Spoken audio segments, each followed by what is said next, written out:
हूं तान्या खन्ना। आज दिल्ली में चुनावी बिगुल बज सकता है क्योंकि आज विधानसभा चुनाव की तारीखों का ऐलान हो सकता है। करीब 1 घंटे बाद चुनाव आयोग की अहम बैठक होनी है और माना जा रहा है कि इस बैठक के बाद दिल्ली में चुनाव की तारीखों का ऐलान कर दिया जाए। खबर है कि फरवरी के पहले या फिर दूसरे हफ्ते में दिल्ली में चुनाव हो सकते हैं।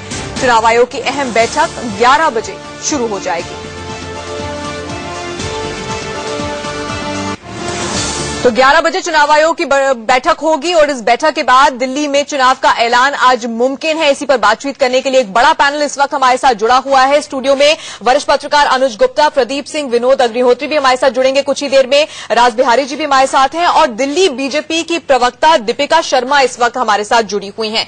इसके अलावा इलेक्शन कमीशन से हमारे संवाददाता राकेश हमारे साथ जुड़े हुए हैं। अजीत आम आदमी पार्टी के बारे में हमसे बातचीत करने के लिए हमारे साथ जुड़े हुए हैं। सबसे पहले राकेश का रुख करते हैं। हमारे ब्यूरो चीफ राकेश कुमार सिंह इस वक्त इलेक्शन कमीशन के ऑफिस से हमारे साथ जुड़े हुए हैं। राकेश, 2-3 दिन पहले भी इलेक्शन कमीशन की अहम बैठक हुई थी। माना जा रहा है कि उसमें भी दिल्ली चुनाव को लेकर चर्चा हुई थी, लेकिन चुनाव की तारीखों का ऐलान नहीं हुआ था। आज क्या इस बैठक के बाद ऐलान होगा? देखिए तान्या, जो चुनाव आयोग के सूत्र हैं इस बात की तस्दीक कर रहे हैं कि आज महत्वपूर्ण बैठक 11 बजे हो रही है चुनाव आयोग में, जिनमें मुख्य चुनाव आयुक्त के अलावा दोनों चुनाव आयुक्त इसमें शामिल होंगे और जिसमें दिल्ली के चुनाव की तिथियों को लेकर जो चर्चा होगी और उसको आज हो सकता है कि देर शाम तक उसके ऐलान हो, लेकिन अब से कुछ देर बाद यानी 11 बजे बैठक शुरू होगी। और सबसे खास बात यह है कि चुनाव आयोग की माने तो पूरी तैयारी दिल्ली चुनाव को लेकर चुनाव आयोग ने कर ली है। आज जो महत्वपूर्ण बैठक होने जा रही है 11 बजे, उसमें तिथियों को लेकर तय किया जाएगा कि आखिरकार, और संभावना ये पूरी तौर पर है कि आज उस तिथि का ऐलान आज हो जाए। राकेश, ये बताइए क्या प्रेस कॉन्फ्रेंस के लिए बताया गया है? कितने बजे प्रेस कॉन्फ्रेंस होगी या फिर अभी ऐसा माना ही जा रहा है कि आज शाम को तारीखों का ऐलान हो सकता है?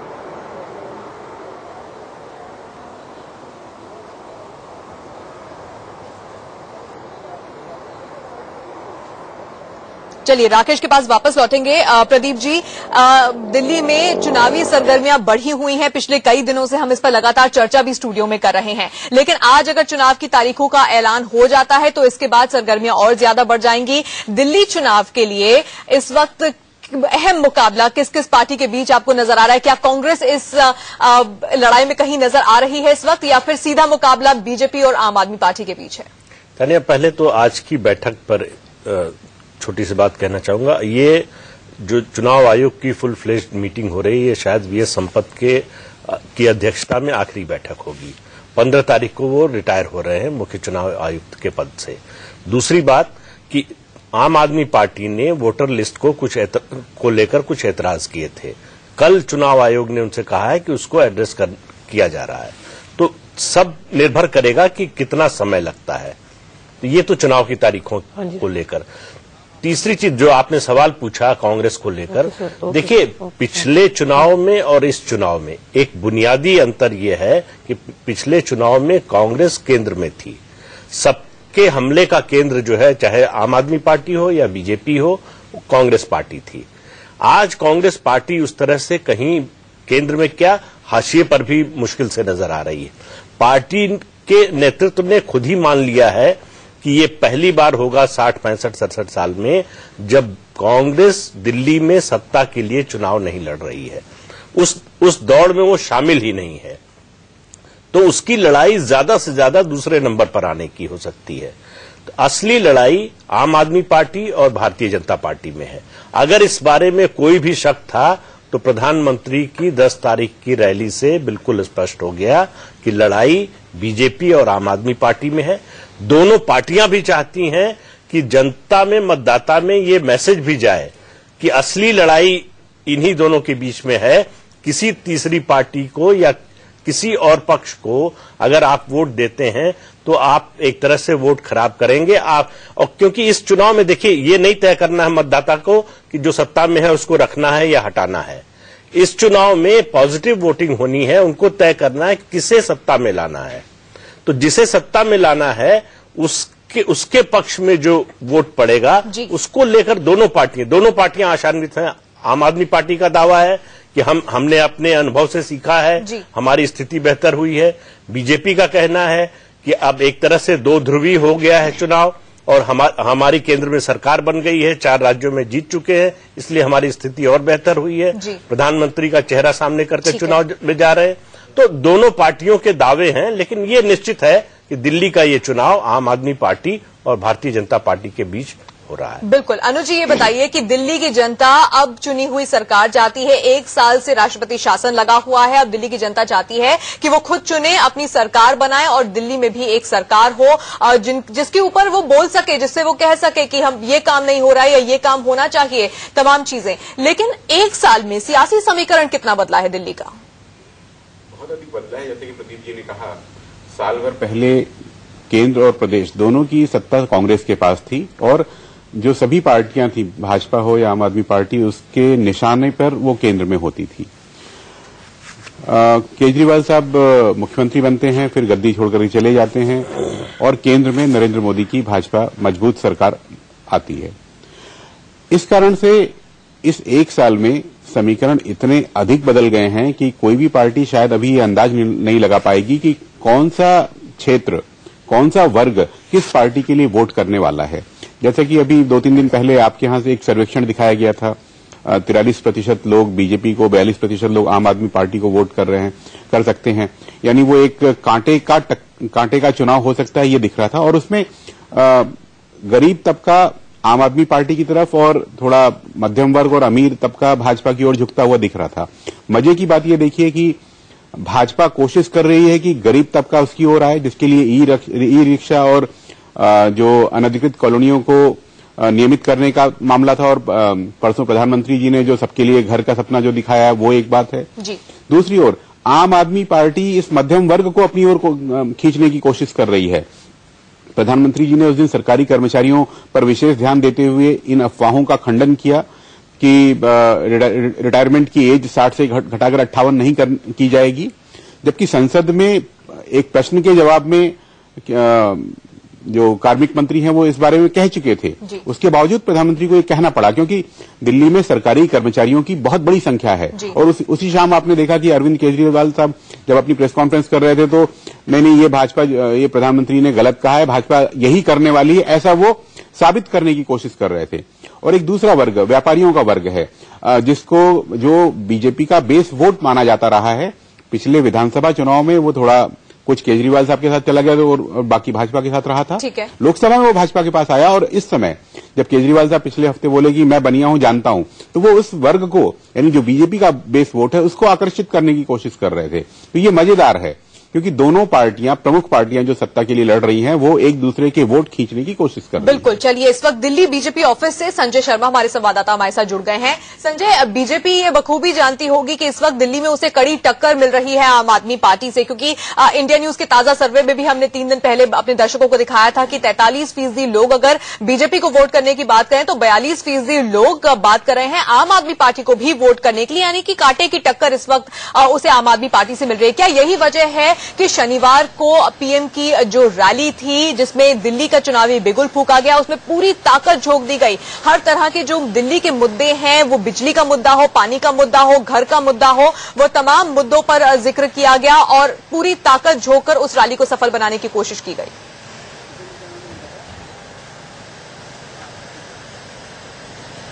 देखिए तानिया, दिल्ली में जिस तरह से ठंड बढ़ रही है, लेकिन दिल्ली के राजनीतिक तापमान में वृद्धि शनिवार को ही हो गई थी जब प्रधानमंत्री नरेंद्र मोदी ने रैली की थी। दिल्ली में अब सिर्फ 2 ही पार्टियां मैदान में है, एक है भाजपा, दूसरी है आम आदमी पार्टी। पिछली बार चुनाव जब 2013 में हुए थे तब जनता ने कांग्रेस को दिल्ली की सत्ता से हटाने के लिए वोट किया था, लेकिन इस बार जो वोट होगा, दिल्ली की जनता दिल्ली में सरकार बनाने के लिए वोट करेगी।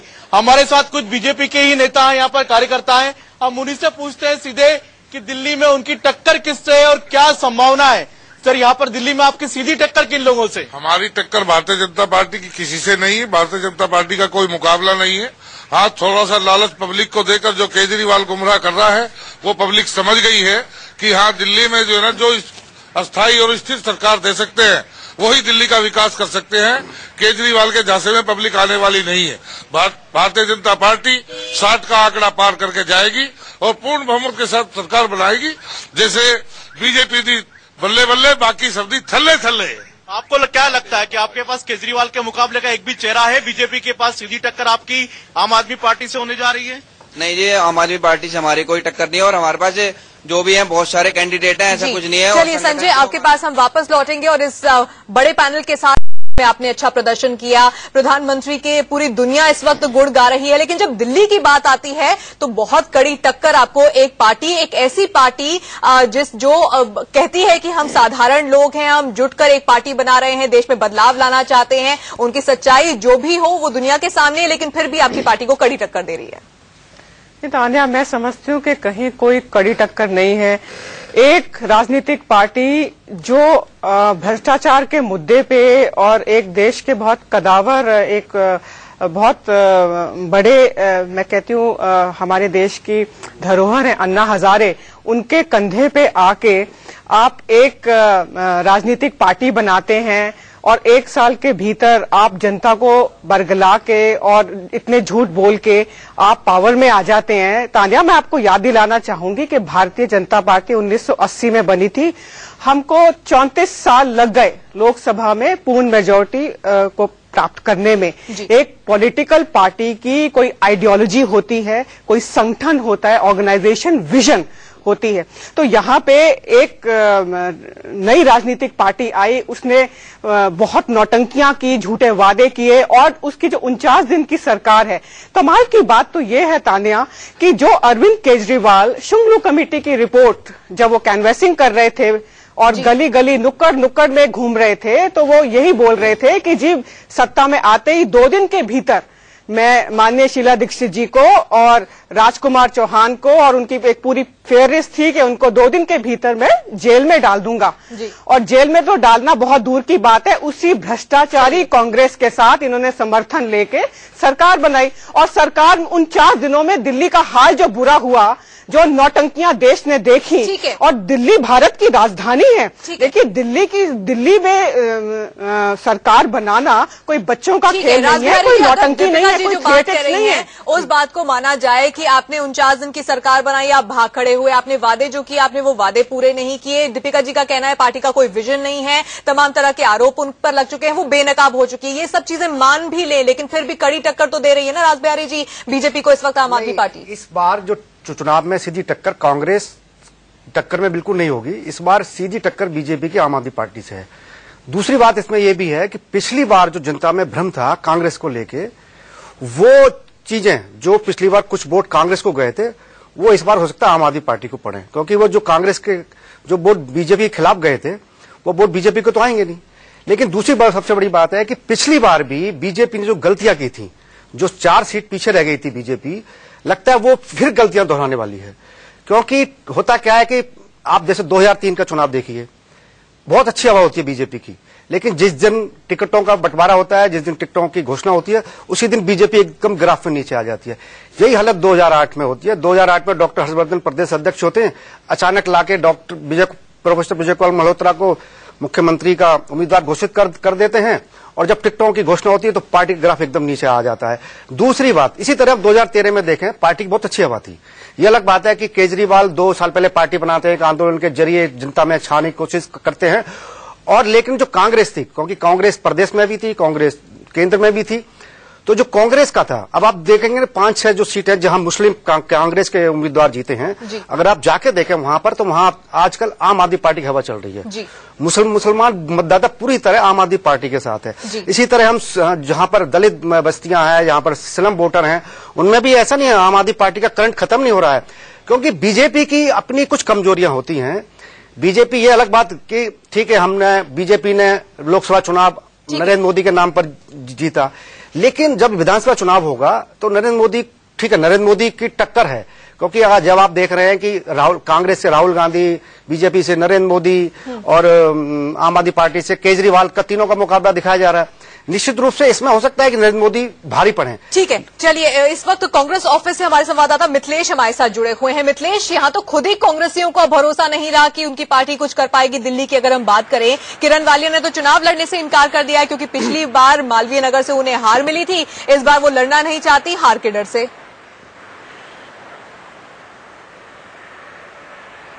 जी बिल्कुल तानिया, ये सच है कि कांग्रेस पार्टी शुरुआती लड़ाई में खासकर सड़कों पर बैनर पोस्टर या प्रचार अभियान के मामले में पिछड़ती हुई नजर आ रही है। लेकिन फिलहाल कांग्रेस की रणनीति है कि जल्द से जल्द चुनाव से संबंधित तैयारियों को अंजाम दिया जाए, आखिरी रूप दे दिया जाए। यही वजह है कि पहली लिस्ट के बाद आज सीईसी की बैठक बुलाई है कांग्रेस अध्यक्ष सोनिया गांधी ने। आज शाम 4:30 पर केंद्रीय चुनाव समिति की बैठक के बाद दूसरी लिस्ट जारी हो सकती है। और एक और खास बात, कांग्रेस ने यह तय किया है कि बड़े चेहरों के सहारे एक बार फिर से मैदान में उतरेगी। अजय माकन की छवि साफ सुथरी है। हो सकता है कि अजय माकन को कैंपेन कमेटी का चेयरमैन बनाकर जो बाकी जितने बड़े चेहरे हैं कांग्रेस के, सबको मैदान में उतार दिया जाए। आज शाम तक इस बाबत कुछ सूचना या इस बाबत कुछ फैसले आ सकते हैं। जाहिर है शुरुआती दौर पर पिछड़ती हुई पार्टी खुद भी मानती है कि चूंकि पिछली बार केंद्र और राज्य में दोनों में सरकार थी, इस वजह से हालत पतली रही। इस बार कांग्रेस को उम्मीद है कि अगर बड़े चेहरों के सहारे मैदान में उतरेगी तो उसे कुछ फायदा मिलेगा, कम से कम पिछली बार से ज्यादा फायदा मिलेगा। हालांकि किरण मालिया अपनी तरफ से दरअसल चाहती है कि उन्हें दूसरी सीट मिले और वहां पर दावेदारी किसी और की है। यही वजह है कि इस मामले में उन्होंने फिलहाल संकेत दिए हैं। लेकिन आखिरी तौर पर कांग्रेस अध्यक्ष के निर्देश के बाद सारे बड़े चेहरों को चुनाव में उतरना ही पड़ेगा। चलिए, बड़े चेहरों का सहारा लेना चाहती है कांग्रेस और बड़े चेहरों के सहारे कुछ सीटें जीतने की कोशिश में कांग्रेस आज कोई बड़ा ऐलान कर सकती है। आप सब हमारे साथ बने हुए हैं। एक छोटे से ब्रेक के लिए हमें यहाँ पर रुकना होगा, लेकिन ब्रेक पर जाते हुए देख ले, बिल्कुल हो सकता है आज बच जाए, तारीखों का ऐलान हो जाए। इस वक्त आम आदमी पार्टी के बारे में बातचीत करने के लिए हमारे संवाददाता अजीत हमारे साथ जुड़ गए हैं। अजीत, आम आदमी पार्टी के खेमे में क्या चल रहा है? मनोज तिवारी ने तो कल कह दिया कि जगदीश मुखी की फोटो क्यों लगा रहे हैं, फोटो मेरी लगा के तो देखें। क्या कह रही है आम आदमी पार्टी इस पर? बिल्कुल साफ तौर पर है। देखिए, कहीं न कहीं कांटे की टक्कर है आम आदमी पार्टी और बीजेपी में, इसलिए आरोप प्रत्यारोप दोनों में खुल के हो रहे हैं, पोस्टर वार भी खुल के हो रहे हैं। लेकिन अभी जिस हिसाब से ठंडक है तो आम आदमी पार्टी के ऑफिस में भी अभी ठंडक नजर आ रहा है। कोई यहाँ पे मौजूद नहीं है, हर तरफ कोई फील्ड में है। जो मेरी बात हुई आला कमान नेताओं से, उनका सब ये कहना है कि सारे प्रोग्राम सामने शेड्यूल बने हुए हैं, हर कोई सामने रैलियों पे जाएगा, बड़े नेता और जो तमाम प्रत्याशी हैं वो घर घर जाके प्रचार कर रहे हैं। यानी ये लोग लोगों से जुड़ तो रहे हैं, लेकिन अब सबसे बड़ा डिपेंडेंट ये होगा कि क्या इस जो ठंडक में राजनीतिक गर्मी जो आई है उसका लाभ किस पार्टी को मिलेगा, ये सबसे बड़ी चुनौती की। जैसे भले ही घर घर जाकर प्रचार कर रहे हों, लेकिन जो बड़े नेता हैं वो फंड जुटाने के लिए तमाम काम कर रहे हैं। चाय का आयोजन हो रहा है, लंच का आयोजन हो रहा है, डिनर का आयोजन है, यहाँ तक कि सेल्फी खिंचाने के भी पैसे अब अरविंद केजरीवाल लेने लगे। एक छोटे से ब्रेक के लिए हम यहाँ पर रुक रहे हैं, लेकिन ब्रेक के बाद इस बड़े पैनल के साथ हमारी बड़ी चर्चा जारी रहेगी। 11 बजे चुनाव आयोग की अहम बैठक है, उस पर बातचीत का ऐलान कर दिया जाएगा। इसी पर बातचीत करने के लिए बड़ा सा पैनल लगातार हमारे साथ जुड़ा हुआ है। हमारे तमाम संवाददाता भी इस वक्त हमारे साथ जुड़े हुए हैं। सीधे इलेक्शन कमीशन का रुख करते हैं, जहां से ब्यूरो चीफ राकेश कुमार सिंह हमारे साथ जुड़ गए हैं। राकेश, आज क्या तारीखों का ऐलान होगा, ये सबसे बड़ा सवाल है। देखिए तान्या, जो सूत्रों से हमें खबर मिल रही है उसके मुताबिक आज ऐलान हो सकता है। जो सबसे खास बात है कि चुनाव आयोग के में जो सूत्र हैं इस बात की तस्दीक कर रहे हैं कि 10 फरवरी के आसपास, यानी 10 या 12 इस तारीख का चुनाव की तारीख का जो ऐलान होगा, हो सकता है कि दोपहर बाद आज जो है ऐलान हो। और अब से करीब आधे घंटे शेष रह गए हैं। मुख्य चुनाव आयुक्त जो हैं दफ्तर पहुंच चुके हैं। 2 चुनाव आयुक्त जो हैं वह पहुंचने वाले हैं, किसी भी समय यहां पर पहुंच सकते हैं। और 11 बजे बैठक शुरू होगी, जिसमें माथापच्ची होगी और उसके बाद तिथि का ऐलान आज दोपहर बाद हो सकता है। इस बात की तस्दीक जो है चुनाव आयोग के सूत्र कर रहे हैं। तान्या जी, विनोद जी, 2 दिन पहले भी चुनाव आयोग की जब बैठक हुई थी तो उम्मीद थी कि चुनाव की तारीखों का ऐलान हो जाएगा, लेकिन नहीं हुआ था। आज भी यही माना जा रहा है कि इस बैठक के बाद प्रेस कॉन्फ्रेंस रख के बाकायदा दिल्ली में चुनाव कब होंगे इसका ऐलान कर दिया जाएगा। लेकिन अभी तारीखों को लेकर स्थिति साफ नहीं हो रही है। ये कहा जा रहा है कि फरवरी में हो सकते हैं, या फिर एक और संभावना है कि अप्रैल में भी हो सकते हैं चुनाव। नहीं, देखिए कि ऐसा है कि चुनाव आयोग मंथन कर रहा है, सारी परिस्थितियों को देख रहा है। पिछली बैठक में दिल्ली के मुख्य चुनाव अधिकारी भी शामिल हुए थे, पता नहीं आज की बैठक में भी शायद वो आ रहे होंगे। तो मुझे लगता है कि एक तो जो मतदाता सूचियों वाला मसला है, पहले चुनाव आयोग पूरी तरह से आश्वस्त हो जाएगा कि अगर वो मतदाता सूचियां अंतिम रूप से मान ली जाएंगी तो उसके बाद ही तारीखों का ऐलान होगा, क्योंकि वो मामला सुप्रीम कोर्ट में भी है सूचियों को लेकर के। तो ये निर्भर करेगा कि मतदाता सूचियों की स्थिति क्या है। अगर मतदाता सूचियां दुरुस्त हो गई हैं, उनकी कमियां दूर हो गई हैं, उनकी त्रुटियां दूर हो गई हैं, जो फर्जी मतदाताओं की संख्या का आरोप था वो खत्म हो गया है और चुनाव आयोग पूरी तरह से आश्वस्त हो जाएगा, दिल्ली के मुख्य चुनाव अधिकारी इस बात का भरोसा दे देंगे, तब शायद हो सकता है कि प्रेस कॉन्फ्रेंस के चुनाव आयोग इसका ऐलान करे। क्योंकि 35 दिन का समय जो है होना चाहिए चुनाव की तारीखों की घोषणा से लेकर मतदान की तारीख तक। तो वो सारी प्रक्रिया उसके बीच में ही होती है, नामांकन पत्रों की जांच, उसके बाद वापसी। तो ये सारी प्रक्रिया को देखते हुए और चुनाव प्रचार के लिए कम से कम 15 दिन का समय मिलना चाहिए उम्मीदवारों को। तो मुझे लगता है कि आज की बैठक बहुत अहम बैठक है। इसके बाद ही कुछ तस्वीर दोपहर बाद तक साफ होगी कि चुनाव की तारीखों का ऐलान हो रहा है या चुनाव आगे बढ़ेंगे। बिल्कुल, दीपिका जी भी हमारे साथ लगातार जुड़ी हुई हैं। दीपिका जी, ये बताइए कि चुनाव तो सिर पर है, तारीखों का ऐलान आज होगा या फिर अगले कुछ दिनों में हो ही जाएगा, मुमकिन है आज ही हो जाए, लेकिन अभी तक बीजेपी ने कोई भी लिस्ट जारी नहीं की है। कौन सीएम पद का दावेदार होगा, ऐसा कोई चेहरा सामने नहीं आया है। क्या पिछले कुछ जो स्टेट्स में चुनाव हुए हैं उसमें जो रणनीति फॉलो की गई है कि किसी एक चेहरे को सामने रखकर चुनाव नहीं लड़ा जाए, सिर्फ प्रधानमंत्री को ही प्रोजेक्ट किया जाए क्योंकि वही स्टार प्रचारक है, वही रणनीति आप लोग दिल्ली में अपनाने वाले हैं? देखिए तानिया, हर राजनीतिक पार्टी की उसकी प्रिविलेज होती है कि अपनी वो रणनीति कैसे तय करे, और हमारी रणनीति जो हमने हाल के दिनों में हमने 4 राज्यों में परखी है उसमें हमें बेहद सफलता मिली है। और मैं समझती हूं कि प्रधानमंत्री माननीय नरेंद्र मोदी जी और भाजपा का जो कमल का निशान है वो हमारे सबसे बड़े ब्रांड एम्बेसडर्स हैं। हमारी पार्टी जो है पूरी दुनिया जानती है, हमारा देश जानता है, दिल्ली की जनता जानती है कि हमारी पार्टी जो है गुड गवर्नेंस और डेवलपमेंट के प्रति समर्पित है। और दिल्ली की जनता ये अच्छे तरीके से जानती है कि अब की बार किसको वोट देना है। तो चेहरे की कोई आवश्यकता नहीं है, हमारे पास इतने बढ़िया ब्रांड एम्बेसडर्स हैं। ये रणनीति हमें 4 राज्यों में बहुत इसने सफलता दिलाई है। दिल्ली में भी हम भारी बहुमत के साथ सरकार बनाएंगे। और जहां तक आपने कहा कि कैंडिडेट्स की लिस्ट अनाउंस नहीं हुई, तो तानिया जी, पहले इलेक्शन कमीशन आज चुनावों की डेट तो अनाउंस कर दे, उसके बाद फिर पार्टी का पार्लियामेंट्री बोर्ड बैठेगा और उसके बाद टिकटों का। चलिए दीपिका जी, आपके लिए एक निराशा भरी खबर है, वो अपने दर्शकों को एक बार बता दें। काशी कैंटोनमेंट बोर्ड चुनाव में बीजेपी की हार हुई है, ये इस वक्त बड़ी खबर मिल रही है। काशी कैंटोनमेंट बोर्ड के जो चुनाव थे उसमें बीजेपी की हार हुई है, ये एक बड़ी खबर। पीएम मोदी का संसदीय क्षेत्र है वाराणसी, सभी 60 सीटों पर बीजेपी की हार हो गई। दीपिका जी, ये तो बहुत निराशा भरी खबर आपके लिए है कि जो आपके प्रधानमंत्री, आपके स्टार प्रचारक, आपके ब्रांड एम्बेसडर का संसदीय क्षेत्र है, वहां पर 7 सीटों में आप हारे हैं कैंटोनमेंट बोर्ड चुनाव में। देखिए तानिया जी, जहां तक कैंटोनमेंट बोर्ड के इलेक्शन का सवाल है, ये बहुत ही लोकल इश्यूज होते हैं और ये बहुत जरूरी नहीं है कि ये राष्ट्रीय या स्टेट लीडरशिप के ऊपर या वहां के जो मेंबर ऑफ पार्लियामेंट है उसके ऊपर रिफ्लेक्ट करे, और ये लोकल फैक्टर्स की वजह से भी हो सकता है। संतोष ओझा हमारे संवाददाता हमारे साथ जुड़ गए हैं। संतोष, क्या हुआ चुनाव में बीजेपी की 7 सीटों पर हार हुई है? तान्या, वाकई ये शॉकिंग न्यूज हो सकता है बीजेपी वालों के लिए, क्योंकि 60 सीटों पे 7 पे इनकी हार हुई है। और हार ही नहीं, सबसे जो आश्चर्यजनक बात है वो ये है कि ये दूसरे नंबर तक के लिए लड़ते हुए नहीं दिखे हैं। सिर्फ एक सीट पे ये दूसरे नंबर पे है, बाकी सभी सीटों पे तीसरे और चौथे नंबर पे दिख रहे हैं। जी अनुज जी, बहुत ही डिप्रेसिंग खबर ही बीजेपी के लिए हो सकती है। ख्याल से बहुत डिप्रेसिंग है, क्योंकि देखिए कैंट बोर्ड में जो फौजी लोग हैं वो और उनके परिवार के लोग वोट डाल रहे हैं। नरेंद्र मोदी साहब जब प्रधानमंत्री बने हैं तब से हम देख रहे हैं कि रक्षा मंत्रालय संबंधी बहुत सारी हलचल हो रही है। लेकिन मुझे लगता है कि आज का ये नतीजा वाराणसी का है, ये संकेत दे रहा है कि 1 रैंक 1 पेंशन को लेकर के जो वादा उन्होंने किया था, जो पूरा अभी तक ठीक तरीके से नहीं किया गया है, शायद वो भी एक वजह हो सकती है। या इसके अलावा जो कह रहे थे मिसेस शर्मा कह रही थी कि लोकल इश्यूज होंगे, मगर कहीं न कहीं ये भाजपा को ये सोचने के लिए मजबूर करेगा कि प्रधानमंत्री के अपने क्षेत्र में ऐसी दिक्कत क्यों आई है, खासकर तब जबकि प्रधानमंत्री उस शहर को चमकाने की पूरी कोशिश कर रहे हैं। यहां तक कि अमेरिकी राष्ट्रपति आ रहे हैं, उनका भी दौरा वहां का बनाया जा रहा है।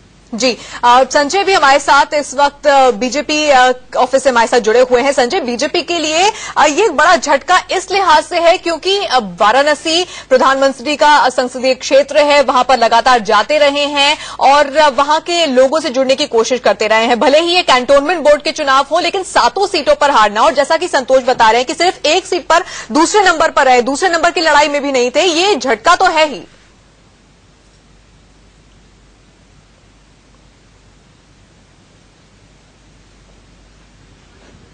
चलिए, संजय की आवाज इस वक्त हम तक नहीं पहुंच पा रही है ठीक तरह से, लेकिन बड़ी खबर अपने दर्शकों को एक बार फिर से बता दें। काशी कैंटोनमेंट बोर्ड के चुनाव हैं जिसमें बीजेपी की 7 सीटों पर हार हुई है और सिर्फ एक सीट पर वो दूसरे नंबर पर रह पाई है, जैसा कि हमारे संवाददाता बता रहे हैं। एक झटका बीजेपी के लिए जरूर है, क्योंकि वाराणसी प्रधानमंत्री मोदी का संसदीय क्षेत्र है। 7 सीटों पर निर्दलीय उम्मीदवार जीते हैं। प्रदीप जी, थोड़ा सा निराशा भरी खबर, और इसी खबर के ठीक बाद दिल्ली में चुनाव की तारीखों का ऐलान भी हो सकता है। नहीं, जैसा दीपिका जी कह रही थी कि स्थानीय मुद्दे होते हैं, ये बात तो सही है, लेकिन मान लीजिए कि अगर इन 7 सीटों पर बीजेपी जीतती तो उसका श्रेय किसको मिलता? तब बात होती कि प्रधानमंत्री की वजह से 7 सीटें जीते, उन्होंने जो अपने संसदीय क्षेत्र में काम किया है उसकी वजह से जीते। तो अब हार का भी दोष उन पर ही जाएगा। ये ठीक है, सब लोग जानते हैं कि कैंटोनमेंट बोर्ड हो या नगर पालिका के चुनाव हो, उनका राष्ट्रीय चुनाव या राष्ट्रीय राजनीति से सीधे उस तरह का संबंध नहीं होता, वो बहुत स्थानीय मुद्दों पर लड़े जाते हैं। इसके बावजूद देखिए, जब सब चीज का श्रेय किसी एक व्यक्ति को आप देना शुरू करेंगे तो जो उल्टा होगा तो उसका दोष भी आएगा।